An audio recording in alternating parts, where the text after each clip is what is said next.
Bienvenue sur Africa 24 dans cette nouvelle édition de Non-Stop Info. Au sommaire de l'actualité, 36e anniversaire du coup d'État militaire célébré ce lundi en Guinée équatoriale. L'armée qui a mis fin au régime du président Macias Nguema a été mise à l'honneur. Forte abstention aux dernières élections municipales de Madagascar. Dans la capitale d'Antananarive, la participation s'élève à 29,08% seulement. À plus de précision sur ces résultats à suivre. La communauté économique des États de l'Afrique centrale et la communauté économique des États de l'Afrique de l'Ouest mènent un front commun contre le terrorisme. Les deux entités se rencontrent ce lundi à Malabo en Guinée équatoriale à ce sujet. Mais d'abord, élection présidentielle en Côte d'Ivoire. Le début du dépôt des candidatures a démarré ce lundi. Une dizaine de personnalités politiques ont déjà fait savoir qu'elles seraient candidates. Le président sortant Alassane Ouattara est candidat à sa réélection sous la bannière du Rassemblement des Républicains, le RDR. Au sein du PDCI, le Parti démocratique de Côte d'Ivoire, l'ancien Premier ministre Charles Konan Banny, Kouadio Konan Bertin et Jérôme Kablan-Brou ont acté leur candidature au scrutin présidentiel d'octobre. Du côté de l'opposition, le Front populaire ivoirien, FPI, on peut déjà citer Mamadou Koulibaly, le patron du leader Liberté et Démocratie pour la République. La Guinée équatoriale célèbre sa fête nationale ce lundi 3 août. Les festivités ont commencé ce samedi et cette année, l'armée a été mise à l'honneur. Retour sur cet événement dans ce reportage de Serge Kofi, notre correspondant en Guinée équatoriale. 3 août 1979, 3 août 2015, la Guinée équatoriale commémore le 36e anniversaire du coup d'État qui a vu la fin du régime du premier président du pays. Le pays accède à l'indépendance en 1968 avec à sa tête Francisco Macias Nguema. Pendant les 11 ans de son règne, la Guinée équatoriale a connu des moments troubles avec l'absence totale des libertés. Les cibles du président Macias: l'Église, le clergé, les opposants et les intellectuels. La mémoire de cette période de violence et de souffrance est encore vive pour certains, comme cet enseignant à la retraite, Pedro Abeso Bengono. J'ai fait 4 années en prison. Celui qui savait écrire et parler espagnol était considéré comme un opposant. On disait qu'on était du côté d'Athanasio Ndong-Millon. Dès cet instant, on recherchait toujours les intellectuels. En août 1979, la coupe déborde. Un jeune officier supérieur, l'actuel président de la Guinée équatoriale, tente et réussit avec l'aide d'un groupe de militaires à prendre le pouvoir. Macias Nguema est arrêté et jugé coupable et condamné à mort avec 6 de ses collaborateurs. Après le coup d'État de la liberté, le peuple était en joie. Plus personne n'avait peur d'être détenu parce qu'on détenait les gens de façon arbitraire. Par exemple, on pouvait être ici dans un village, puis un groupe de jeunes arrive et on vous envoie en prison. Le lieutenant-colonel Teodoro Biangema Bazogo a mis fin à l'ère Macias Nguema. Mais 36 ans après El Golpe de la Libertad, le coup de la liberté, que reste-t-il des idéaux de ce coup de force réalisé par les militaires? Nous pouvons dire que le peuple de la Guinée équatoriale reconnaît la date du 3 août 1979 comme le jour de la vraie libération de notre pays, avec l'abolition de la dictature et l'avènement d'un nouveau chemin rempli d'optimisme. Ce n'est qu'au début des années 90 que la Guinée équatoriale connaîtra vraiment une démocratisation avec l'adoption d'une nouvelle constitution et l'instauration du multipartisme. Scrutins municipaux à Madagascar. Les résultats provisoires officiels de la communauté urbaine d'Antananarive, la capitale, ont été publiés ce dimanche par la commission électorale. Et sur les 7 candidats de la capitale, Laura Valman, l'épouse de l'ancien président, est arrivée en tête. Les précisions d'Alioune Guindo, commentées par Graziella Tchakounté. 55,86% des voix, c'est ce qu'a récolté Laura Valman lors des élections municipales de ce 31 juillet 2015 à Madagascar. Les résultats provisoires officiels ont été publiés ce dimanche par la CENI, la commission électorale indépendante.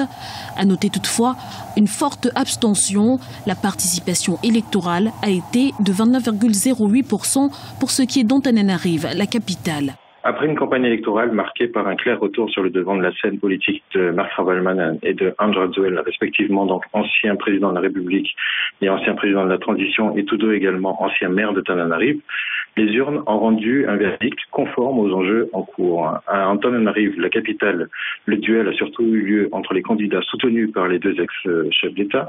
Et au final, après une campagne qui ressemblait plus à une présidentielle, c'est la femme Marc Ravalman qui a remporté la victoire. Les résultats provisoires provisoire publié ne concerne pour l'instant que la capitale de la Grande Île. Ces élections ont ainsi un enjeu fort. Elles déterminent par la campagne qui s'est tenue le retour des deux anciens chefs d'État dans le paysage politique malgache. Elles sont aussi susceptibles de fortement influencer sur les élections des deux chambres parlementaires malgaches qui devraient se tenir en 2018. N'oublions pas que la crise de 2009 a commencé par une opposition entre Ravalomanana et Radzoel, et pour cette fois, c'est Ravalomanana qui a pris le dessus. Sur le plan national, nous avons plus le reflet du conflit qui oppose l'exécutif au législatif, donc le parti présidentiel contre l'alliance regroupée autour des ex-alliés devenus opposants et menés par Andry Rajoelina. Les enjeux sont multiples, mais très simples. Pour Ravalomanana et Andry Rajoelina, il leur faut marquer leur retour dans le paysage et les fonctionnements politiques de Madagascar. Ensuite, de ces élections sortiront de grands électeurs qui joueront un rôle crucial dans la désignation des 2/3 des membres de la future Chambre haute. Pour le parti présidentiel, il leur fallait montrer qu'il couvre désormais toute l'île.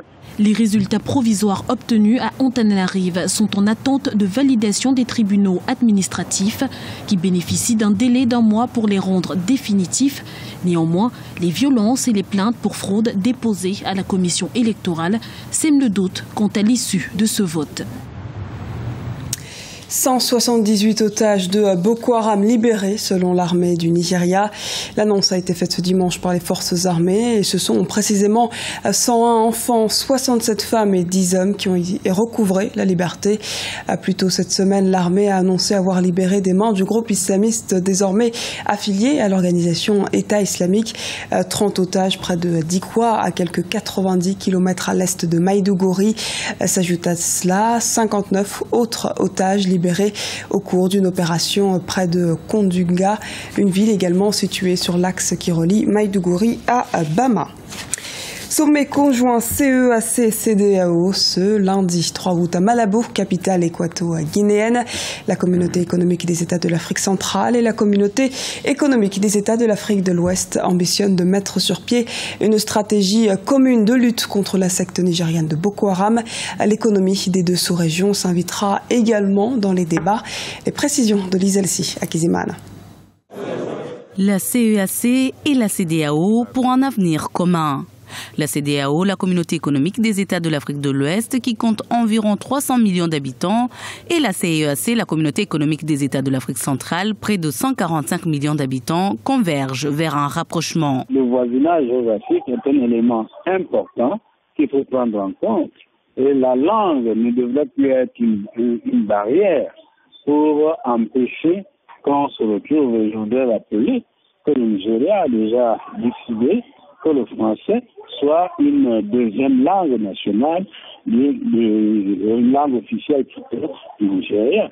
Donc oui, c'est l'occasion idoine pour que ces États se retrouvent effectivement. Même si la langue n'est plus une barrière pour les rencontres, quelques problématiques sur les systèmes économiques des deux communautés se posent toujours, avec en première ligne le questionnement de l'intégration économique. On a affaire à des zones qui ont des systèmes économiques et monétaires assez différents. Si on prend le cas par exemple du franc CFA, le franc CFA des pays ouest-africains, donc CEDEAO, BCEAO, n'est pas utilisé dans les pays CEAC, CEMAC et inversement.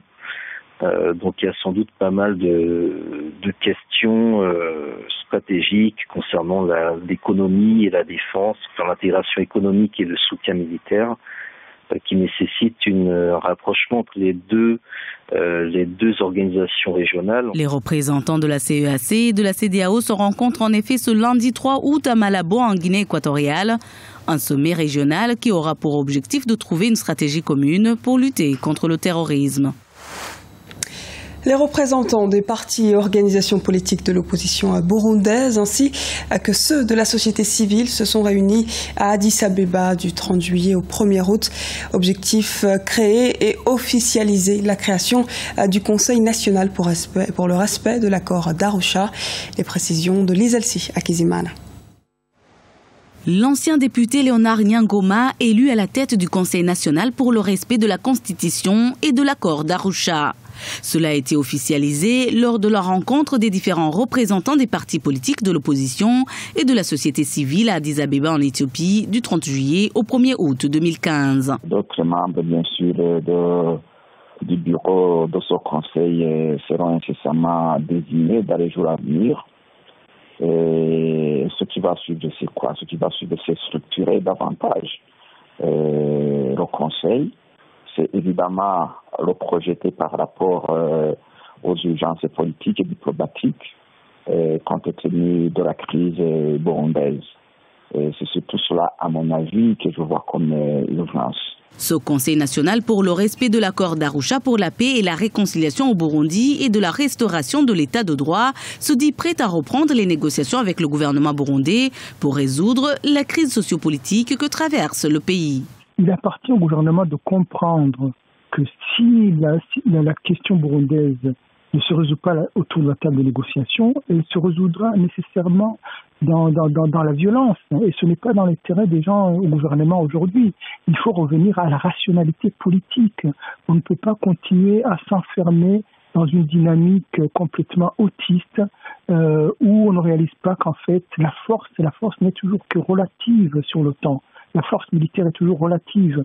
Et on ne peut pas s'opposer et à une grande partie de la population burundaise et à la communauté internationale, parce que toute la communauté internationale dit ce qui se passe là, les élections n'ont pas été crédibles, la violence est inacceptable et il appartient au gouvernement de comprendre cela et de revenir au réel. J'ai l'impression que il y a à la tête de ce gouvernement des gens qui sont un peu déconnectés du réel et la politique, c'est le sens du réel. Le gouvernement burundais ne reconnaît pas pourtant cette plateforme qu'il qualifie de pas crédible sur l'échiquier politique burundais. Mais cette opposition unie sous le nom du Conseil national pour le respect de la Constitution reste convaincue qu'il y aura de nouvelles négociations et de nouvelles élections inclusives. C'était le journal de la rédaction. Merci de nous avoir suivis. Retrouvez dans un instant une nouvelle édition de l'actualité sur Africa 24.